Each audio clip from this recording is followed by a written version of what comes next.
Oke, baik. Bismillahirrahmanirrahim. Assalamualaikum warahmatullahi wabarakatuh. Waalaikumsalam warahmatullahi wabarakatuh. Alhamdulillahirrabbilalamin. Sekarang kita mau bikin podcast tentang masalah kurban.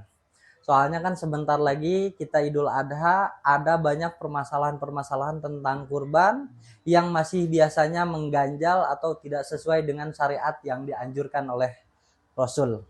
Nah, ini alhamdulillah kita bersama narasumber kita. Woi, jangan narasumber lah bahasanya itu kita rekan. Bersama ya gak apa-apa biar resmi narasumber kita Ustadz Miftahul Falah. Ini lulusan dari Al Itisom Coblong. Nah, baik Ustadz, kita mulai aja sekarang.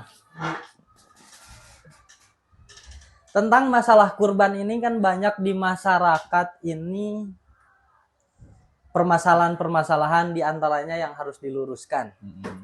Contohnya seperti yang pertama, apakah boleh si panitia kurban ini menjual kulit daripada daging kurban itu?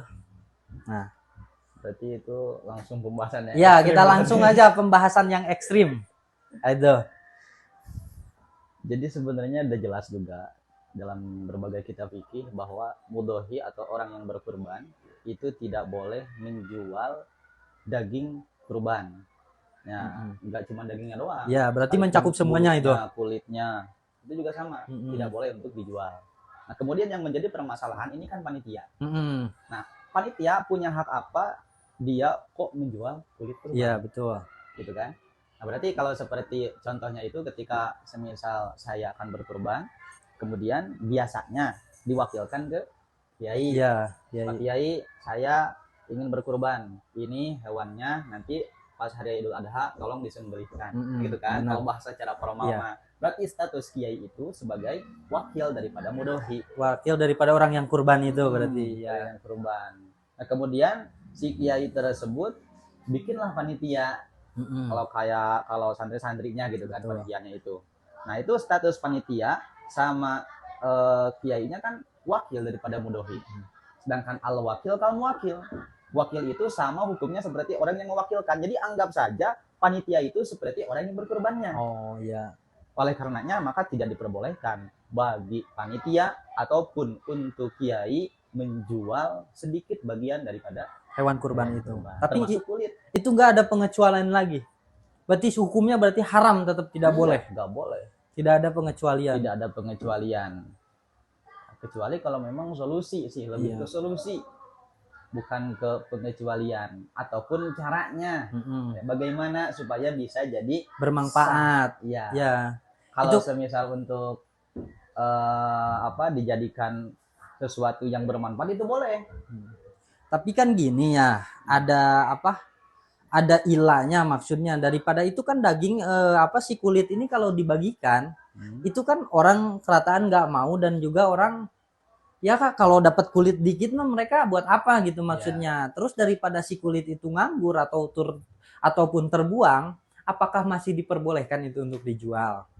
Tetap sebenarnya itu secara hukum asal itu tidak diperbolehkan menjualnya. Nah, terus bagaimana solusinya? Solusinya itu dimanfaatkan, bukan untuk dijual. Seperti halnya dibikin bedug kan dari kulit, atau dibikin semisal baju kemudian dipakai. Nah, itu kan dimanfaatkan. Kalau dimanfaatkan itu boleh. Iya, benar. Jadi memang perlu digarisbawahi, yang haram itu menjual kulit kurban, bukan kulit kurban yang sudah diberikan.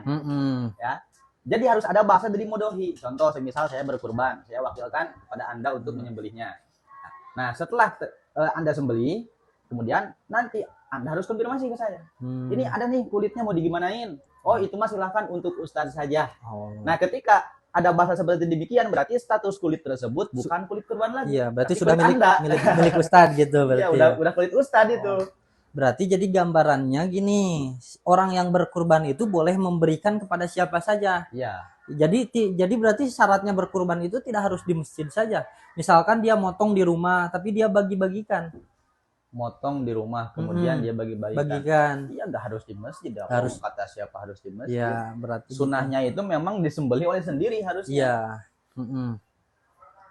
dikarenakan memang kebanyakan orang itu tidak bisa atau tidak tahu ilmu, dan mungkin tahu juga ilmu tapi semisal nggak dipraktekkan gitu kan. Nah, makanya alternatifnya adalah diwakilkan kepada orang yang paham gitu ya, ke ustadz atau ke panitia atau ke masjid lah, seperti itu. Tapi ada lagi satu lagi biasanya nih, ya maaf ya tidak semuanya ya, seperti para ustadz, mereka sudah punya jatah sendiri, misalkan paha yang sebelah kanan ataupun kepala gitu kan.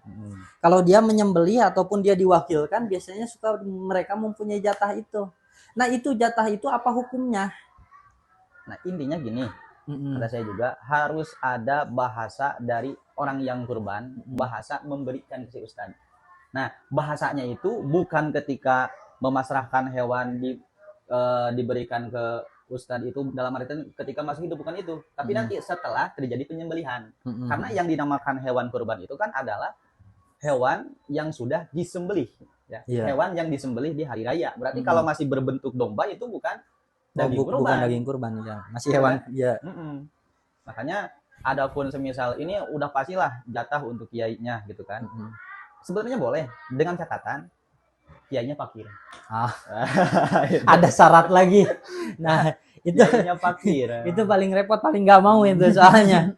Kalau kiainya fakir. Ya, karena memang untuk pentasarupan daging kurban sendiri kan itu mustahik kurban itu fakir miskin ya. Betul. Sehingga untuk orang fakir, untuk orang miskin boleh. Jangankan untuk mencicipi, menjual pun kan tidak apa-apa. Nah, yang menjadi permasalahan bagaimana kalau orang kaya? Nah, kan orang kaya bolehnya itu cuman mencicipi, cuman it'am bahasanya. Tidak diperbolehkan untuk menjual. Gitu. Nah, itu berarti intinya si ustadznya itu harus fakir dulu. Berarti udah jelas ya, ketika ada akad maksudnya daripada orang yang berkurbannya memberikan kepada ustadznya, maka si kulit kurban itu boleh dijual. Boleh dijual, tapi dengan catatan harus ini, ketika hewan kurbannya sudah disembelih, langsung konfirmasi. Oh, berarti ya. Orang yang berkurbannya, Assalamualaikum, Mas, ini gimana kulitnya, mau digimanain? Oh, buat ustadz saja. Udah. Iya, berarti itu udah harus emang bener ada akad dengan orang yang berkurban. Tapi gitu. Udah jangan berkurban, udah selesai disembelihnya gitu guys. Iya. Berarti tapi kan sekarang mah permasalahannya gini kan biasanya. Orang berkurban di masjid ataupun di tempat-tempat apa. Terus kan si kulitnya itu pada emang nggak diambil ya. Terus emang jarang juga antara komunikasi antara panitia dengan yang berkurbannya. Soalnya yang berkurbannya suka gini, udah saya pasrahin aja terserah mau dibagiin semuanya apa gimana dan lainnya gitu kan. Nah, adanya pemasrahan itu harusnya bukan sebelum penyembelihan. Iya, berarti setelahnya. Iya, setelah. Berarti sesudah udah inilah ya udah menyembelih. Gitu. Seperti itu. Jadi paham kan semua sekarang masalah tentang ini sebenarnya kalau dibahas sangat ekstrim. Jadi sebenarnya bukan berarti mereka itu tidak tahu.